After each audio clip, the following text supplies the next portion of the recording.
Hoje a gente vai falar, aqui é do canal do Urim, hoje a gente vai falar sobre alguns pontos interessantes que estão presentes no livro dos anciãos, certo? Só para contextualizar, esse livro, ele é um livro pela qual as testemunhas de Jeová são julgadas. E elas são julgadas sem ter acesso, entre aspas, à lei de julgamento delas. Esse livro, só quem tem posse dele são os anciãos da congregação, das congregações, e eles vão ser usados como quase uma constituição. Né? Vai ser a Constituição não é a Bíblia. Esse livro se refere a textos da Bíblia, mas as leis, as regras, tudo que vai ser usado nesse tribunal que as testemunhas de Jeová chamam de comissão judicativa, as regras são tiradas desse livro. Então, existem algumas coisas absurdas só no fato de ter um livro. É secreto, porque as pessoas elas são julgadas por regras que elas não têm acesso. Você gostaria de comentar algo, Felipe? Isso é interessante, embora nunca tenha sido ancião, é importante ressaltar que as pessoas elas não têm acesso. E se eu não estou falando besteira, as pessoas elas podem ser repreendidas pelo fato de estarem lendo um livro que elas não podem ler. O livro eu já fui pioneiro, eu sei que também a gente tem um livro que outras pessoas não podem ler, teoricamente, né? Eu não sei de onde que parte essa regra, no caso dos anciãos, mas você pode, pelo menos quando o livro é de pioneiro, você pode mostrar para outras pessoas, mas a pessoa não pode ter contato. E a defesa que a gente usava era, não, mas esse livro não tem nada de secreto, é tudo baseado na Bíblia, em outras publicações, então, talvez por esse motivo, as testemunhas de Jeová que não têm acesso ao livro dos anciãos, elas acham que não é nada além da Bíblia, o que está escrito lá. É só um livro de um grande apanhado de publicações e de textos da Bíblia. Elas não vêm por maldade. Algumas têm curiosidade, mas pelo menos eu desconheço alguma pessoa que tenha lido o livro sem autorização. Até um livro que não é fácil de encontrar, né? Mas como o Urim falou, é um livro que, como se fosse a Constituição máxima, e as pessoas elas não têm acesso com base no que elas estão sendo julgadas.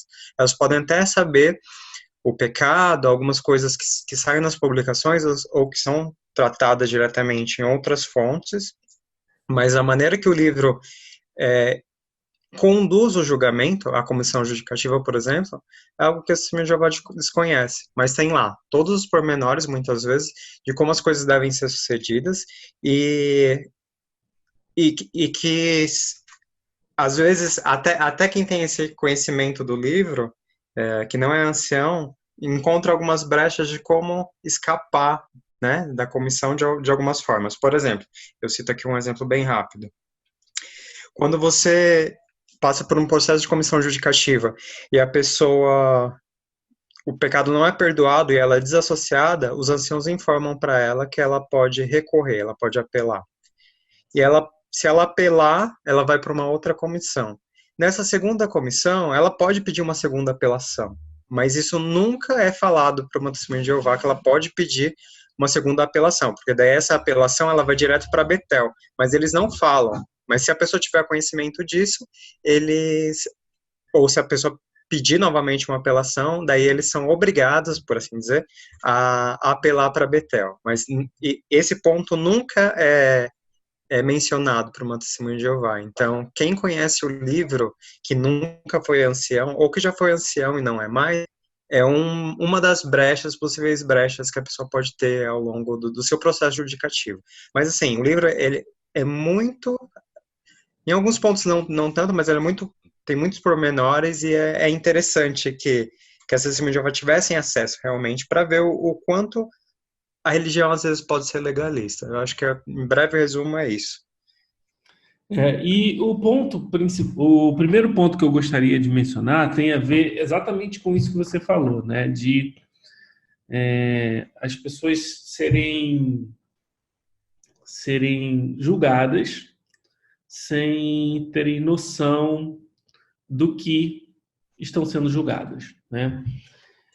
No capítulo 5, e são os critérios para determinar a formação de uma comissão judicativa. Novamente, essa comissão judicativa é a comissão que irá julgar uma testemunha de Jeová. Essa comissão tem basicamente dois resultados possíveis. Ou a pessoa ela vai ser julgada de uma forma negativa e ela vai deixar de ser uma testemunha de Jeová, ela vai estar desassociada das testemunhas de Jeová. Nesse caso, os familiares, as testemunhas de Jeová que ela conheceu a vida inteira, todas essas pessoas elas não poderão conversar mais com ela, não terão contato com ela. Se for familiar próximo, o mínimo contato possível vai ser o que essa pessoa vai ter, né? Então, para uma testemunha de Jeová, é a punição máxima que existe. É você ser expulso da religião, seria equivalente no catolicismo a ser excomungado, né? Na cientologia, eles falam que a pessoa é desconectada, né? Então, é a punição máxima religiosa, né? Então, esse capítulo 5, ele vai dizer quais são os critérios para a formação de uma comissão judicativa. Na versão anterior do livro, isso é um ponto que eu achei interessante, no ponto, capítulo 5, no ponto 31, ele diz o seguinte: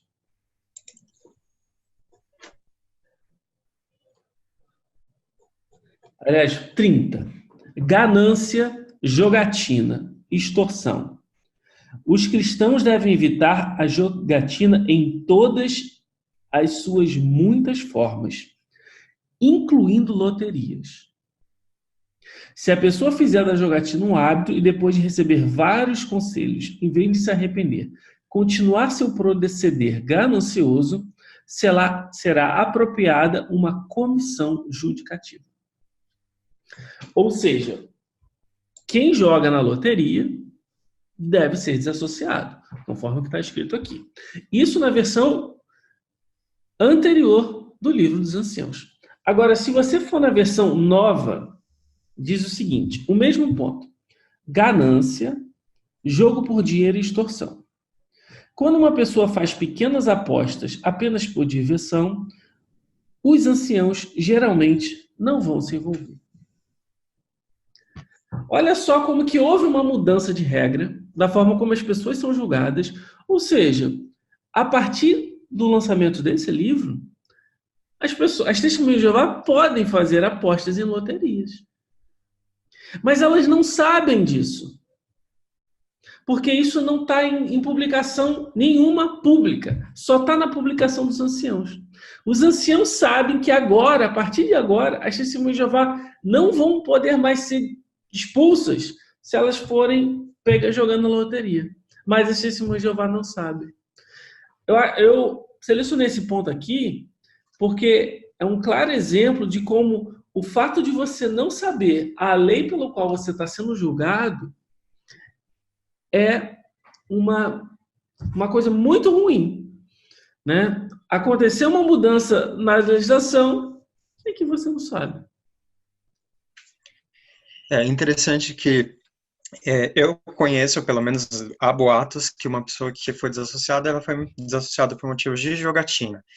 Fica bem claro, deixa bem claro para quem está ouvindo, quem está assistindo esse vídeo, de que quando a pessoa é desassociada, raros casos onde há boatos ou é contado, ou a comunidade da Testemunhas de Jeová sabiam, ninguém sabe a razão por que ela foi desassociada. Dizem que grande parte dos motivos é por adultério ou por fornicação. São questões sexuais, dizem que são os grandes motivos que levam. Talvez porque é muito mais fácil de você suspeitar de alguém que está tendo um relacionamento extraconjugal, quando você vê uma pessoa com um homem com outra mulher, ou um casal de namorado que frequentemente fica sozinho. Mas jogatina a gente não ouve muito, né? Só que anteriormente as pessoas eram julgadas. Agora essas pessoas que já foram julgadas e provavelmente as que ainda porventura não foram readmitidas por motivo de jogatina, elas jamais vão saber que, teoricamente, através desse novo livro, elas são perdoadas, né? Elas foram perdoadas, porque a legislação da Testemunha de Jeová já não consideram essa razão. E é interessante, talvez esse ponto, eu acho que é bastante interessante pelo seguinte, as Testemunhas de Jeová, elas têm muitas dúvidas sobre o que é jogatina. Por exemplo, algumas se perguntam se você cortar um código de barra de um produto e mandar para um sorteio é uma jogatina. Algumas acham errado qualquer tipo de forma de sorteio. Se ela, por exemplo, entrou numa loja, comprou R$100 de produtos e a loja ofereceu cupom, algumas Testemunhas de Jeová não vão jogar, porque elas acham aquilo errado, porque jogatina é errado e isso é tratado de uma forma muito sistemática nas publicações, né? Ganância, jogatina é errado.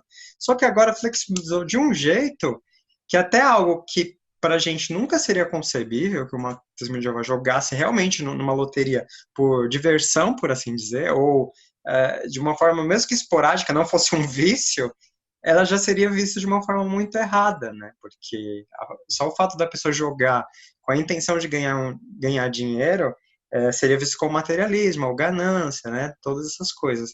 E agora, com essa nova regra que a gente não sabe, a gente desconhece, né? Tá liberada. Então, os anciãos, muito provavelmente, vão poder jogar com a culpa deles, sem culpa nenhuma, mas as Testemunhas de Jeová do baixo escalão jamais vão saber, sabe? E se um dia, porventura, elas reclamarem porque virem o ancião apostando na loteria, vai ficar por isso mesmo, porque elas não sabem, mas pode, né? Então é engraçado como as regras mudam, coisas são flexibilizadas, né? E só que é uma coisa do tipo assim, aperta de um lado, né? Solta de um lado, segura de outro, algumas regras ficam muito mais duras, né?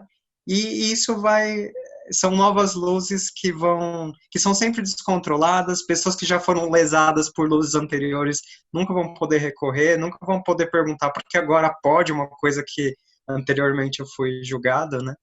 E uma coisa curiosa é o seguinte, né? Assim, agora eu só falei o que está escrito, certo?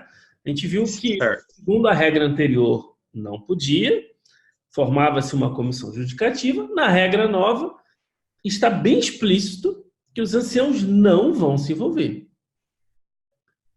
Agora, o curioso é, como você falou, o efeito prático as testemunhas de Jeová sabem que agora pode jogar na loteria? Não. Quem sabe que agora pode jogar na loteria? Só os anciãos. É como se tivesse liberado apenas para os anciãos jogarem na loteria. Sim, como aquilo que eu falei, se você conhece o livro de anciãos e o ancião vem dar carcada com você, e você conhece o livro por detrás, você pode virar para ele e falar assim, mas segundo o novo livro não é mais ganância, né? As brechas que agora, a pessoa que tem acesso, ela pode conhecer e ela pode ser advogada dela mesma e escapar de certas sentenças, mas os únicos que por enquanto sabem, a não ser agora, depois desse vídeo, né, que muitas pessoas poderão ficar sabendo, é que agora pode. E por que agora pode? O que mudou na Bíblia, sabe? O que a Bíblia mudou? Justamente. Houve uma edição nova? Houve uma reimpressão, uma edição 2020? Não. Em que novo entendimento se baseia isso, né? Também não houve. São coisas muito arbitrárias, isso tem que ficar bem claro. As coisas que estão no livro de ancião são muito arbitrárias. Tanto que se fizer um comparativo, e vamos reforçar que a gente está usando por base os dois livros, mas principalmente a edição mais nova, né? Que muitas coisas elas saem porque elas eram muito arbitrárias, e outras entram também de uma forma muito arbitrária. Se você pegar esse ponto que você leu no livro anterior, você vê que tem fontes, né? Tem sentinelas, despertais, né? Tem textos bíblicos, mas alguns pontos apresentados tanto no antigo como esse, não tem base nenhuma. São sentenças e sentenças dando a legislação deles, a regra deles, mas sem base nenhuma. Até tem um texto, às vezes, bíblico aqui, né? Mas, como você falou, o texto que diz no anterior e nesse é o mesmo texto. Como é que o entendimento é diferente? Sim. Sim, que não tem nenhuma nova publicação. Aproveitando o gancho, falando sobre isso, é interessante porque, assim, tem algumas coisas que anteriormente eram proibidas, eu não sei nem se levava desassociação a esses casos, por exemplo, formas de sexo, como sexo oral, sexo anal. Tem publicações muito antigas que recriminam isso de uma maneira até ameaçando com uma punição uma comissão judicativa ou uma desassociação. Se o casal, na intimidade deles, preferirem, né, adotar as práticas como além do sexo vaginal, né? Só que as testemunhas de Jeová, algumas que querem, principalmente as mais novas, que elas acostumaram a um mundo muito mais livre, né, com sexo muito mais permissivo, sexo mundano muito mais permissivo, elas já acham que, por terem publicações muito antigas, esse tipo de regra já não vale mais, porque não tem nenhuma publicação atualizando. Então, na cabeça da Testemunha de Jeová, voltando ao ponto da ganância, talvez, pelo fato de nunca mais tratarem uma publicação de uma forma tão pesada sobre a ganância, sobre jogatina, é como se a legislação anterior ela tivesse prazo de validade e agora pode, porque o corpo governante já não mandou mais uma atualização sobre isso. Então, é assim que às vezes as luzes caem. Muda o corpo governante, não se atualiza o assunto e fica por isso mesmo. Quem se baseava na publicação antiga se baseava. Agora, como já não tem mais regra, as coisas ficam mais livres, né? Isso. Vamos para o próximo ponto. É o ponto número 39. Apostasia. Esse aqui é um ponto que eu considero muito, muito, muito perigoso. É o seguinte: pode-se formar uma comissão judicativa para apostasia. E o que significa apostasia? Significa deserção, rebelião, abandono. Então, o que as testemunhas de Jeová consideram como sendo uma rebelião? Aí o ponto 1 fala o seguinte: comemorar feriados religiosos. Agora, para pensar. Você foi batizado como... Você foi batizado como uma testemunha de Jeová, talvez aos 8, 12 anos de idade, 15, o que for. E agora você não pensa mais dessa forma, você já não concorda mais com os ensinamentos.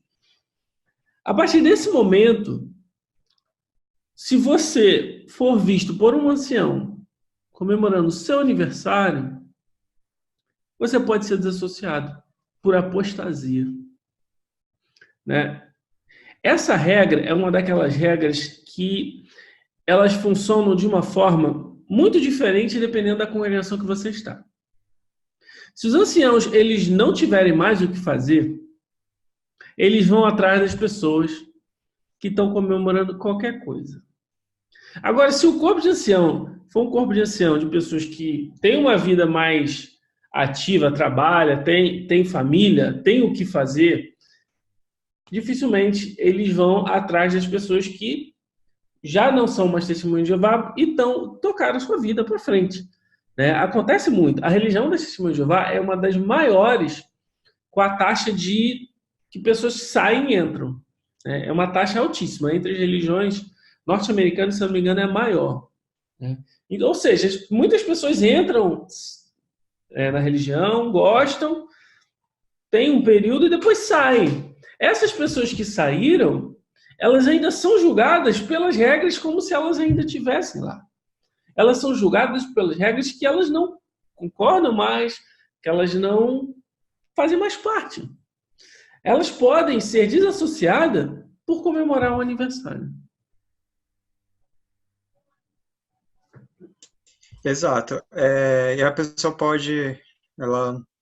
essa é a questão. Não tem saída honrosa, né, do Testemunho de Jeová. Se você não quiser fazer parte, ou você escreve uma carta dizendo eu não quero mais fazer parte, que você vai ser dissociado, mas o processo é o mesmo, só muda a palavra. Se você não quiser mais, se não acreditar mais naquilo, ou mesmo você quiser se afastar, não tem a opção de você ser uma testemunha de Jeová batizada não praticante. Você vai ser julgado pelas coisas que você aceitou quando você estudou a Bíblia, e esse tipo de feriado, que costuma ser uma das coisas que talvez as pessoas mais se permitam depois que elas saem, elas ficam inativas, elas ficam frias na religião, elas começam naturalmente, porque é algo que é meio que contagioso. Toda a sua família comemora o Natal, faz uma ceia, faz uma festa de Ano Novo. Aos poucos você vai se inserindo, é um processo natural você voltar, né, ao ambiente familiar novamente. E você tem que dar sorte, né? Ou, como você falou, é muito de congregação. Tem pessoas que se afastam, elas vão comemorar Natal, Ano Novo, ou outros feriados religiosos, e nada vai acontecer com elas porque os anciãos da congregação dela, ou as outras pessoas da congregação que fazem essa certa vigília, né? Elas vivem felizes, então para que elas vão cuidar da vida do outro se elas já têm a vida delas, e elas são felizes naquilo, elas são muito concentradas, elas são muito conscientes daquilo que elas acreditam. Já em outros lugares, as pessoas têm essa péssima mania de, se eu não posso fazer, ninguém pode. É um processo meio de terapia do tipo, parece que você, como você é muito reprimido, você quer que os outros se reprimem juntos, sabe? Eu não sei como isso é tratado de uma forma psicologicamente mesmo, mas isso é muito comum. Quando a pessoa ela não tem certeza daquilo, ela vai vigiar. Então é muito comum que pelo menos a pessoa seja chamada a atenção. Só que, pelo menos eu não conheço. Eu conheço muitas testemunhas de Jeová que ficaram inativas, que elas comemoram. Lógico que muitas vezes é no silêncio, né, no privativo, mas algumas são de uma forma até muito pública, né? Porque hoje tem a facilidade das redes sociais. Você postar no Instagram, no Facebook, que você está comemorando um feriado. Só que daí é um outro ponto que está dentro do livro dos anciãos e que a pessoa, do nada, ela pode ser chamada por uma comissão judicativa de algo que ela nem estava sabendo, que ela pode ser chamada por uma comissão judicativa e vai ser considerada apostasia. Para ver como é louco, né? Como eles querem encaixar certos assuntos em tópicos, fazendo valer as leis deles, né? E assim, é absurdo, porque, como eu falei, as pessoas elas não têm mais a possibilidade de escapar. Elas não podem mudar de ideia sobre o conceito natalino, o conceito de aniversário, o conceito de que data que for, e decidir comemorar. Não, ela não pode mais. Para o resto da vida, se ela não for desassociada ou dissociada, ela não pode mais. Senão ela pode ser desassociada. Se ela fazer mais de uma vez e for pega, mas, como você falou, é muito de congregação para congregação. E por que isso não fica claro, né? Eu acho que se ficar claro, talvez o processo de vigília fica muito maior. As pessoas com essa sede de justiça, de vingança, se elas souberem que há esse trecho, elas vão querer que pessoas ao redor delas que não são desassociadas sejam desassociadas porque elas viram a pessoa comemorando o aniversário do filho, né? E só, desculpa ocupar o tempo, é engraçado como as testemunhas de Jeová elas têm essa necessidade de comemorar certos feriados, e como elas não podem, elas querem encontrar certas brechas. Por exemplo, é muito comum, joga no Instagram, ou procura dentro da sua congregação, mães e pais com filhos pequenos, quando dão festas temáticas, sabe? Só não é chamado de aniversário, só não é na data do nascimento da criança. Mas rola a mesma coisa que rola num aniversário qualquer. É corte do bolo, o bolo decorado, geralmente Pedrinho e Sofia, né? Porque se decorar com outro tema, a coisa pega. Então, as testemunhas de Jeová, elas têm esse desejo natural de comemorar essas datas, né? Mas elas não podem, e talvez elas são pressionadas não porque elas acreditam mesmo, porque se elas acreditassem mesmo, elas não procurariam esses subterfúgios, né? E por isso que muitas vezes, quando a pessoa desanima um pouco, enfraquece um pouco, já vai para essas comemorações, né? Só para a gente finalizar esse ponto é o seguinte, como você disse, né? Novamente, esse livro não está disponível para as pessoas, para os irmãos, só para os anciãos. Então, vamos supor que você se batizou, foi testemunha de Jeová durante a sua adolescência, você nunca se tornou um ancião, hoje você não vai crer mais naquilo, sua vida seguiu, e você não sabe que você está sendo, que você vai ser avaliado por isso. Você nem sequer tem noção de que agora, se você postar no Instagram comemorando o aniversário com seus amigos, você pode sofrer uma comissão judicativa. Então, esse é um grande problema.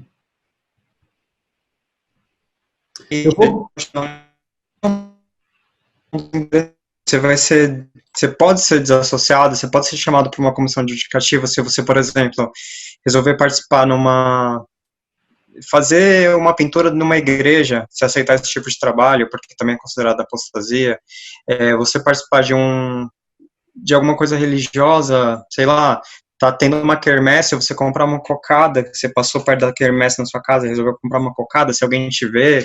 Então, depende muito do julgamento deles, o que eles considerarem, porque os pontos, o que é considerado apostasia, são esses, né?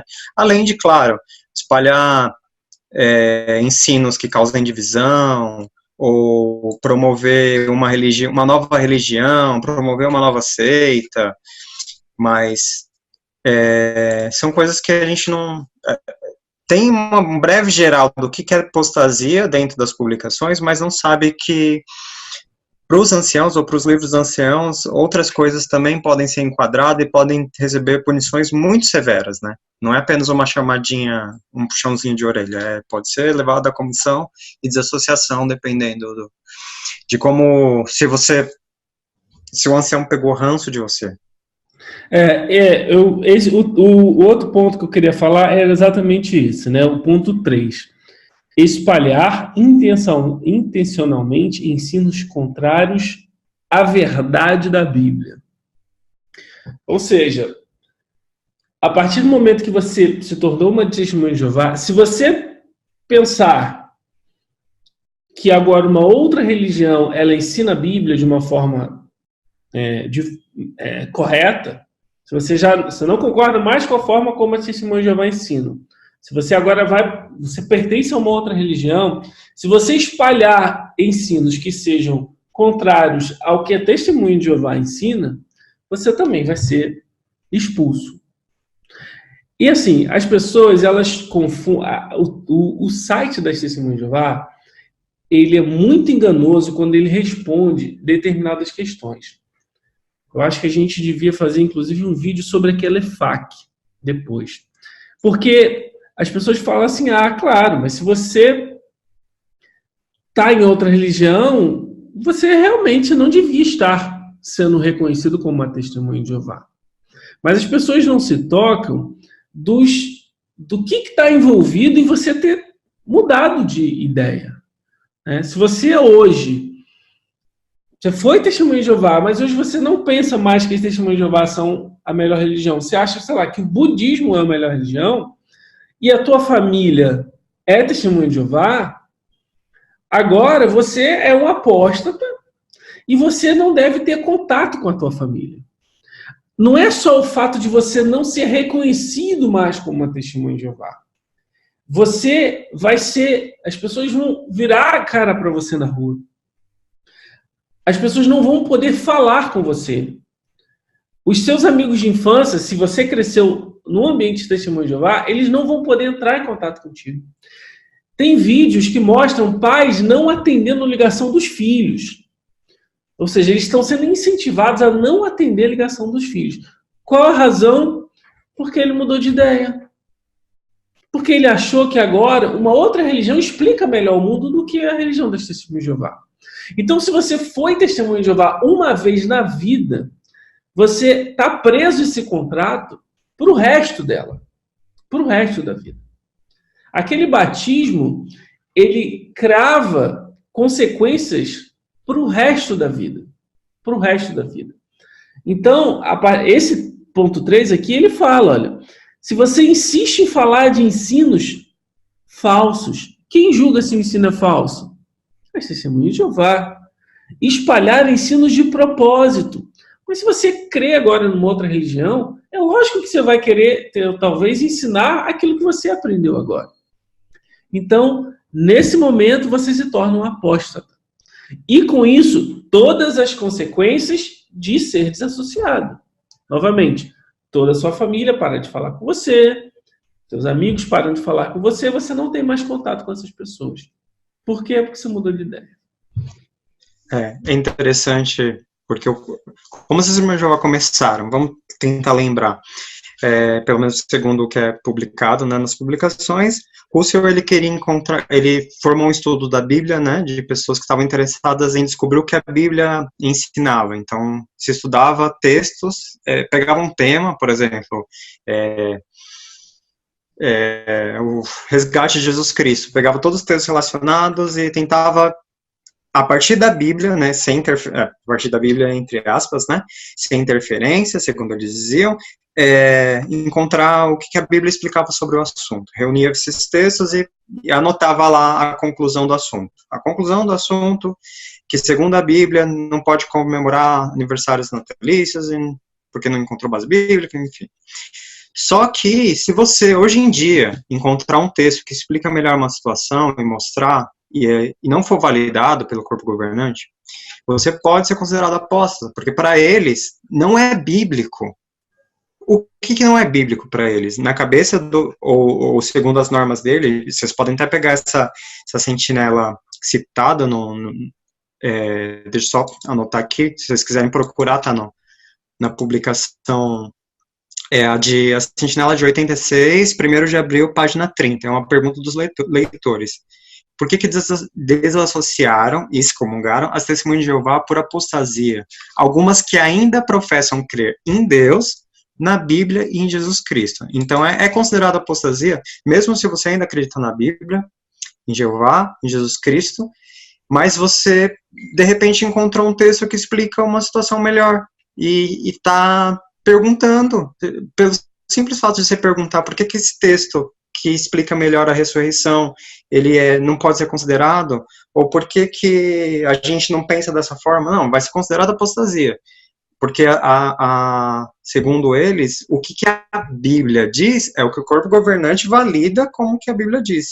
E outro ponto, para ficar bem claro esse ponto, é que muitas coisas que antigamente era considerada apostasia, surgiu uma nova luz, e agora já não é mais apostasia. Porque o corpo governante percebeu que aquela explicação que outras pessoas que não eram dos ungidos tinham, explicava muito melhor. Então, por exemplo, só uma coisa que mudou, assim, antigamente você não poderia chamar o livro de Apocalipse de livro de Apocalipse, era errado, sabe? Agora, na nova versão da Bíblia, tá lá, Apocalipse. Se em algum momento alguém cismou em chamar o livro de Revelação de Apocalipse, era considerado um rebelde, um apóstata, sabe? Então, muitas coisas que vem mudando, é engraçado que primeiro nasce de um grupo de dissidentes, perguntando por que tais coisas são assim, como aconteceu, por exemplo, com as frações de sangue, de repente elas são permitidas, porque provavelmente estava dando muito problema, e muitas pessoas se perguntavam, né, se era errado tomar certos medicamentos com certas frações, e por um tempo era tudo errado, e se você tentasse argumentar a base da Bíblia, você era considerado apóstata, como acontece hoje. Então você não pode acreditar. E se você encontrar, como o Urim falou, um ensinamento religioso que é diferente do que as Testemunhas de Jeová publicam e insiste em acreditar nisso, é considerado apostasia. Não porque não é bíblico, mas porque para eles a Bíblia não ensina dessa forma. Como essa própria revista falou de 86, mesmo se a pessoa continuar acreditando em Deus, na Bíblia, em Jesus Cristo, se ela tiver alguma outra forma de explicar o mundo através da Bíblia, e eles não acharem válido, mesmo que isso mude depois, 10 anos depois, 5 anos depois, a pessoa vai ser considerada apóstata. Então, o que é apostasia para eles, sabe? É muito complicado, porque essas pessoas que foram consideradas apóstatas e agora elas têm razão, elas são automaticamente readmitidas ou não? Elas deveriam ter esperado o carro de Jeová. Exatamente a explicação que você vai ouvir. Eles deviam ter esperado o carro de Jeová e eles estavam errados. As testemunhas de Jeová veem essas pessoas que estavam pensando estavam identificando problemas antes da organização. Essas pessoas, ou já ouvi de muitos testemunhos, elas não tiveram a paciência de esperar em Jeová. Elas não foram humildes. É uma maluquice porque eles invertem o que é humildade, né? Uma pessoa que diz para você, olha, eu sou o único canal entre Deus e a humanidade, você só deve me ouvir, e se você ouvir qualquer outra pessoa, você é apóstata, essa pessoa é considerada humilde. Como assim? O exemplo de humildade, o corpo do governante é considerado um exemplo de humildade. E isso é louco, porque não dá base para as pessoas terem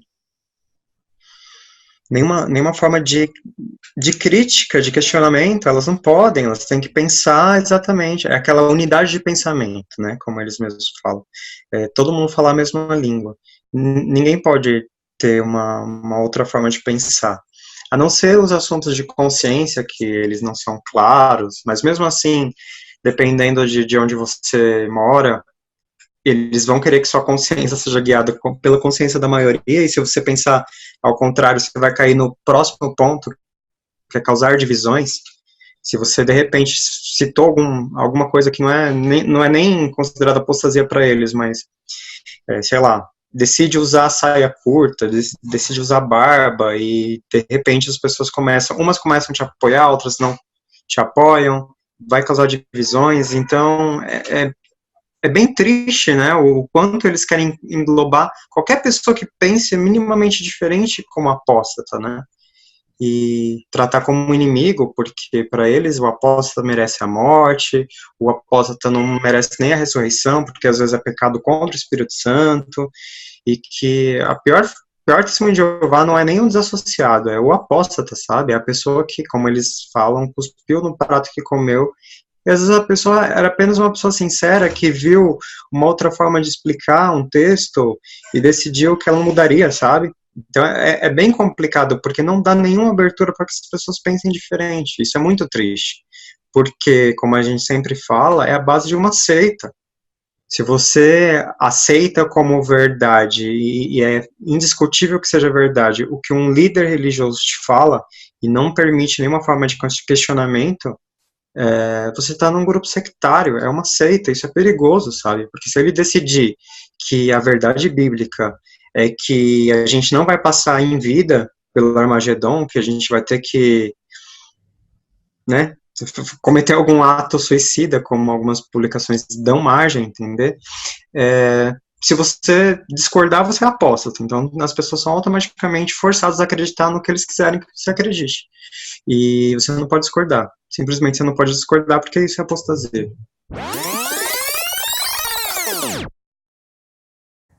Eu gostaria de comentar sobre o capítulo 12. O capítulo 12, ele tem o tema quando formar uma comissão judicativa. Quer dizer, o que motivaria a formar aquele tribunal farisaico, semelhante àquele tribunal que julgou Jesus Cristo, né? Jesus Cristo, por exemplo, quando foi julgado, ele tinha lá alguém defendendo ele? Não. Foi feito assim, no público, com todo o povo vendo? Não, foi feito numa sala fechada, só com os acusadores. Exatamente esse o modelo que as testemunhas de Jeová seguem para poder julgar o que eles consideram como pecados, certo? Então vamos ver aqui. Primeira coisa que eu gostaria de comentar. Vocês acham que todas as pessoas, elas estão debaixo da mesma lei? A lógica é que deveria ser, certo? Não importa quem seja a pessoa, todos têm que estar debaixo da mesma lei. E esta lei seria a Bíblia, certo? Muito bem. Mas dentro da organização das Testemunhas de Jeová não é bem assim. Então eu vou ler para vocês aqui na íntegra o parágrafo 43 do capítulo 12. O capítulo 12 é quando formar uma comissão judicativa. E o parágrafo 43 diz assim: pessoas com certos privilégios. Opa, que interessante. Diz assim na íntegra: quando alguém da congregação que serve em qualquer uma das modalidades alistadas a seguir é acusado de um pecado grave, 2 anciãos que sabem os detalhes do que aconteceu devem entrar imediatamente em contato com o departamento de serviço de Betel, claro, para receber orientações. Ué, espera um pouquinho. Quando alguém dentro da congregação, um irmãozinho, uma irmãzinha comum na congregação, comete um pecado grave, os anciãos entram em contato com o departamento de serviço de Betel? Claro que não, eles formam a comissão judicativa e julgam e pronto. Por que estas pessoas, para estes casos, têm que ser? Então vamos ver quais são as modalidades listadas a seguir. Então são assim, as modalidades são membro da família de Betel. O membro da família de Betel então é diferente. Servo de construção, commuter de construção por tempo parcial, commuter de construção por tempo integral, servo à distância, voluntário à distância, que seria um betelita à distância, certo? Que é um betelita home office, colaborador de Betel, missionário em campo, pioneiro especial, servo de salão de assembleias e servo de escola bíblica. Agora me digam, o que essas pessoas têm de diferente, que necessitaria, diferente, por exemplo, daquele irmãozinho, daquela irmãzinha humilde lá na congregação, e que necessitaria que se ligasse para o departamento de serviço para receber orientações. Por quê? Muito simples, meus irmãos. Vocês percebem que exatamente esses cargos que são descritos aqui são cargos empresariais. Servo de construção, servo são essas coisas que geram dinheiro para a organização. Então os anciãos não podem, os locais não podem simplesmente ir desassociando alguém que gera dinheiro para a organização. Quem tem que tratar do assunto é a organização, porque ela vai ter prejuízo financeiro. Vocês entenderam? Viram muito bem que não tem nada de Espírito Santo, não tem nada de orientação divina. Aqui nesse parágrafo não tem um texto bíblico, certo? Apoiando isso daqui. Então está muito claro, claríssimo, como a luz do dia, que isso se trata apenas de uma empresa. Então, quando você for julgado, né, quiserem julgar a sua vida particular, pense muito bem. Não são todas as pessoas iguais perante a lei de Deus, entre aspas, quer dizer, a lei deles que eles inventaram, tá? Então é muito importante isso. Bem, agora nós vamos ver um outro ponto que eu selecionei aqui, certo? Esse ponto que eu selecionei aqui, ele está no capítulo 15. O capítulo 15 do livro tem o título Preparação para a Audiência Judicativa. Olha como eles falam, judicativa. Perceberam bem essa expressão judicativa? Então os anciãos são juízes, se colocam no lugar de juízes, certo? Mas eu gostaria muito de ler para vocês, no capítulo 15, os parágrafos 18, 19 e 20. Esses 3 parágrafos são muito interessantes, porque imagina bem, se você achar que você está sendo julgado injustamente pelos anciãos, o que você pode fazer? Então presta bem atenção nisso e vejam a hipocrisia da organização neste caso. Parágrafos 18, 19 e 20 do capítulo 15. O 18 diz assim: se o acusado, diz assim, ó, quando o acusado ameaça processar os anciãos, certo? Então diz assim, se o acusado ameaçar processar os anciãos, eles devem suspender a audiência e ligar imediatamente para o departamento jurídico da Betel. Pensa bem o seguinte, se isso aqui fosse baseado na Bíblia, na lei de Deus, em diretrizes de Deus, tá? E alguém não concorda com o julgamento dos anciãos, por que os anciãos têm que parar a comissão? Não interessa se a pessoa matou, se roubou, se fornicou, adulterou, não interessa o que fez.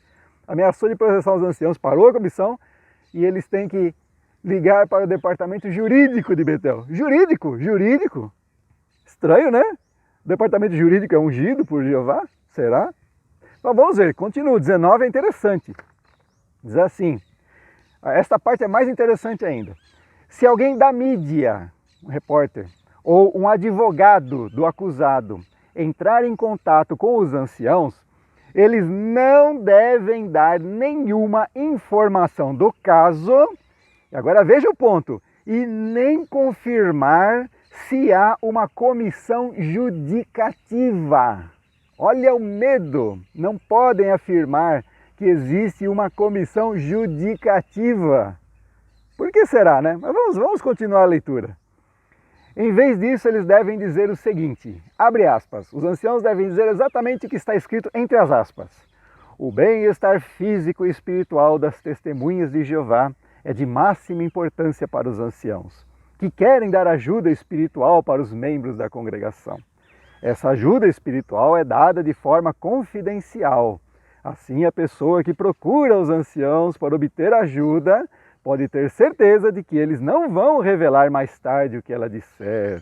Por isso, não comentamos se os anciãos estão se reunindo ou se já se reuniram para ajudar qualquer membro da congregação. Fecha aspas. Quanta hipocrisia, né? Será que foi a pessoa que quis ir para uma comissão judicativa e falou, irmãos, por favor, faça uma comissão judicativa para mim? Foi ela que quis? Não, né? Então isso aqui é uma mentira simplesmente para se falar para um repórter ou para um advogado. Mas tem mais, continua. Aí é a orientação deles. Se for necessário, os anciãos podem pedir o nome e o telefone da pessoa que está pedindo as informações e dizer que seu advogado vai entrar em contato. Seu advogado é o advogado de Betel, certo? Daí os anciãos devem ligar imediatamente para o departamento jurídico. Departamento jurídico ungido. Então vejam bem, olha só. O que acontece nesse caso? Por que eles não devem falar que é uma comissão judicativa? Por que não podem falar? Exatamente pelo fato de que isso é um tribunal paralelo. Aqui no nosso país, no Brasil, isso é crime. Tribunais paralelos, eles são formados por organizações criminosas. Então a organização das Testemunhas de Jeová, quando faz essas comissões judicativas, em que chama 3 anciãos e o acusado numa sala fechada, isso é crime, criminoso. E aí se o acusado, ele percebe que ele está sendo ludibriado, que isso nada tem a ver com arranjo bíblico, e ele ameaça os anciãos, eles param a comissão. Ué, mas peraí, mas a pessoa não tinha cometido fornicação, adultério e seja lá o que for? Por que eles param a comissão só porque o acusado ele ameaça de processar os anciãos? O que é isso? É superior à lei de Deus? Para vocês verem, não tem lei de Deus nenhuma aqui. Isso aqui são diretrizes organizacionais apenas, tá? E aí tem o parágrafo 20, que fecha com chave de ouro. Se as autoridades quiserem ter acesso aos arquivos confidenciais da congregação ou pedirem que os anciãos prestem depoimentos sobre assuntos confidenciais, o que os anciãos devem fazer? Obedecer às autoridades superiores, como diz a Bíblia ou não? Não, diz aqui. Os anciãos devem ligar imediatamente para o departamento jurídico. Certo? Vocês percebem? Tem alguma coisa a ver aqui com lei de Deus, com Bíblia, com Jeová, com Jesus Cristo, com o Espírito Santo? Tem alguma coisa a ver? Não, é apenas normas empresariais. É uma empresa com medo de ser processada judicialmente. Isso simplesmente. Então vocês percebem? Durante muitos anos, eu e meus colegas aqui, nós obedecemos a uma empresa e não a uma religião. Vocês percebem como que as pessoas são julgadas nesse negócio? Não tem nada de Espírito Santo, não tem nada de Bíblia, nada de Jeová Deus aqui. Uma empresa simplesmente. Olha, agora esse que eu vou comentar me dá até raiva de comentar, certo? É uma coisa que me dá até raiva de comentar, porque envolve vidas humanas. O capítulo 18 do livro, ele trata do assunto dissociação. Eles dizem lá na definição que é quando a pessoa não quer mais ser testemunha de Jeová, certo? E aí a pessoa tem que escrever uma carta de dissociação. Agora eu desafio qualquer testemunha de Jeová que esteja me ouvindo aqui a me dizer onde que isso está na Bíblia. Porque o próprio KS, nessa parte que explica isso, não tem um texto bíblico dando apoio a esse negócio de dissociação, em que a pessoa tem que escrever uma carta. Agora vejam só, por que a pessoa tem que escrever uma carta? Justamente para que a organização ela se livre de processos futuros. Não tem nada a ver com a relação da pessoa com Jeová, não tem nada a ver disso. Na realidade, é a organização ela se precavendo de processos jurídicos, processos judiciais, certo? Mas agora a parte que eu queria ver, eles dizem diversas coisas ali, em que motivariam a pessoa a ser dissociado. E a pior de todas, que é a que eu acho, né? Aqui tem uma parte que fala, quando ela aceita sangue e não se arrepende. Então imagina só, a pessoa está doente no hospital, está lá com muita perda sanguínea, e as testemunhas de Jeová, vocês sabem que não aceitam sangue, mas aí a pessoa está com medo de morrer, está com medo de morrer. E ela vai e aceita, certo? Porque ela quer ficar viva, ela não quer morrer, tá? É um desespero. E não critiquem, viu? Porque só quem passou por isso é que sabe, tá? Só quem passou por uma situação assim que pode dizer exatamente o que a pessoa sente à beira da morte, quando existe algo em que ela possa se apegar para sobreviver. Então vamos ver aqui o que diz esse parágrafo. Se uma pessoa aceita uma transfusão de sangue, talvez por causa de muita pressão, aí fala, uma comissão não judicativa deve verificar o que aconteceu, é óbvio que aconteceu, aceitou sangue, certo? E avaliar a atitude da pessoa. A atitude da pessoa, estava com medo, que aceitou sangue, pronto, certo?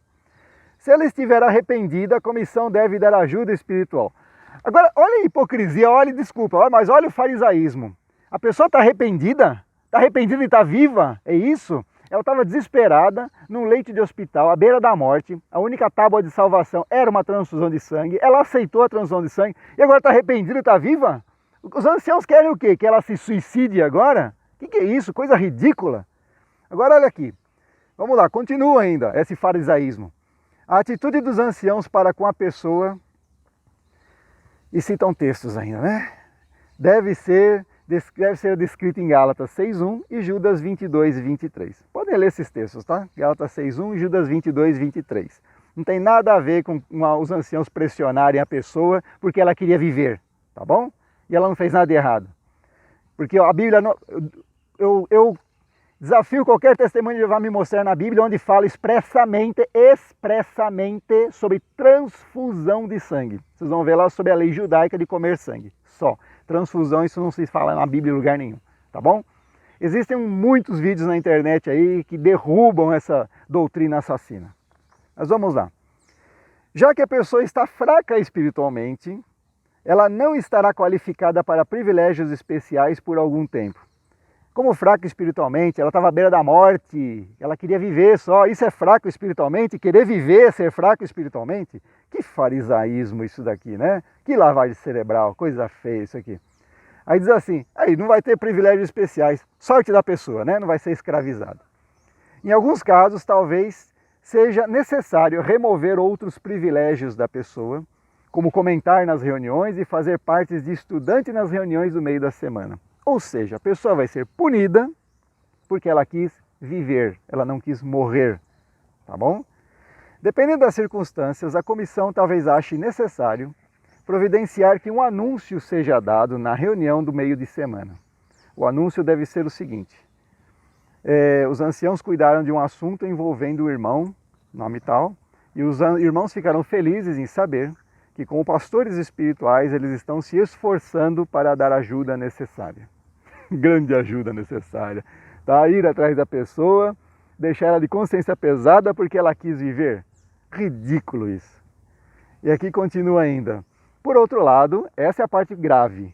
Por outro lado, se os anciãos da comissão entenderem que a pessoa não está arrependida, deve-se anunciar que a pessoa se dissociou. Como assim a pessoa não está arrependida? A pessoa queria viver. Ela está arrependida e está viva? Que coisa horrível.